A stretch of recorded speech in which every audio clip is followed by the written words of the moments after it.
Good morning. This is PJ. This video is a little bit later than I was expecting, as it was uploaded and almost finished. One of you might have been able to see it because I quickly deleted it. I was actually doing year C instead of year B. Year C comes on Thursday. Anyway, so here we are. It is Monday, November 22nd, 2021. And we are here for our daily lectionary reading in year B. And what we do today reflects on what happened at church on Sunday. So we have our three readings: Psalm 76, Daniel 7, 19 through 27, and Revelations 11, 1 through 14. Let us take a listen in to our readings today. Our Psalm reading, Psalm 76. God is well known in Judah and Israel. He's a household name. He keeps a house in Salem, his own suite of rooms in Zion. That's where, using arrows for kindling, he made a bonfire of weapons of war. Oh, how bright you shine, outshining their huge piles of loot. The warriors were plundered and left there impotent, and now there's nothing to them, nothing to show for their swagger and threats. Your sudden roll, God of Jacob, knocked the wind out of the horses and the rider. Fierce you are and fearsome. Who can stand up to your rising anger? From heaven, your thunder judgment. Earth falls to her knees and holds her breath. God stands tall and makes things right. He saves all the wretched on earth. Instead of smoldering rage, God praise, and all the sputtering rage, now a garland for hope. Do for God what you said you'd do. He is, after all, your God. Let everyone in town bring offerings to the one who watches over every move. Nobody gets by with anything. No one plays fast and loose with him. Our Old Testament reading today comes from the book of Daniel, chapter 7, verses 19 through 27. But I wanted to know more. I was curious about the fourth animal, the one so different from the others. The hideous monster with iron teeth and the bronze claws, gulping down what is ripped to pieces and trampling the leftovers into the dirt. And I wanted to know about the 10 horns on its head, and the other horn that sprouted up while 3 of the original horns were removed. This new horn had eyes and a big mouth and spoke arrogantly, dominating the other horns.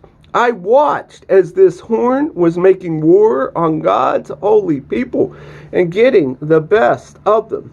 But then the old one intervened and decided things in favor of the people of high God. In the end, God's holy people took over the kingdom.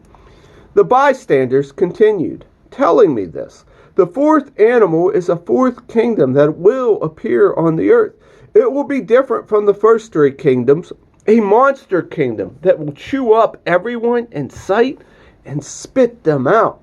The 10 horns are 10 kings, one after another. They will come from this kingdom. But then another king will arrive. He will be different from the earlier kings. He will begin by toppling 3 kings. Then he will blaspheme the high God, persecute the followers of the high God, and try to get rid of sacred worship and moral practice. God's holy people will be persecuted by him for a time, 2 times, half a time. But when the court comes to order, the horn will be stripped of its power and totally destroyed. Then the royal rule and the authority and the glory of all kingdoms under heaven will be handed over to the people of the high God. The royal rule will last forever. All other rulers will serve and obey them.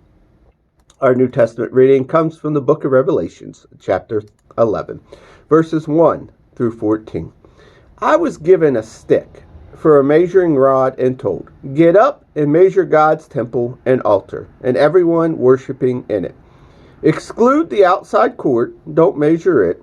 It's been handed over to the non-Jewish outsiders.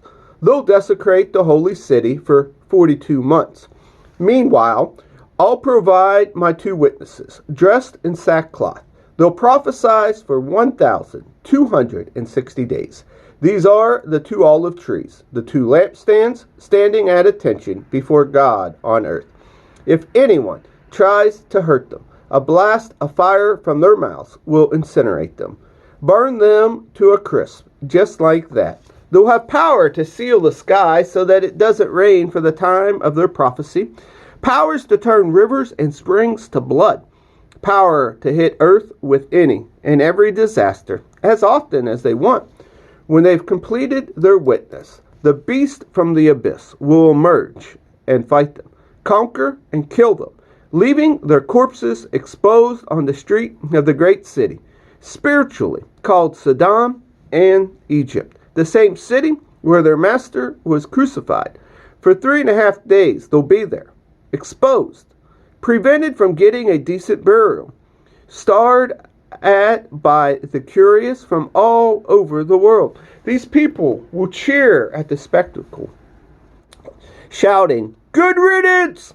and calling for a celebration. For these 2 prophets pricked the conscience of all the people on earth, made it impossible for them to enjoy their sins.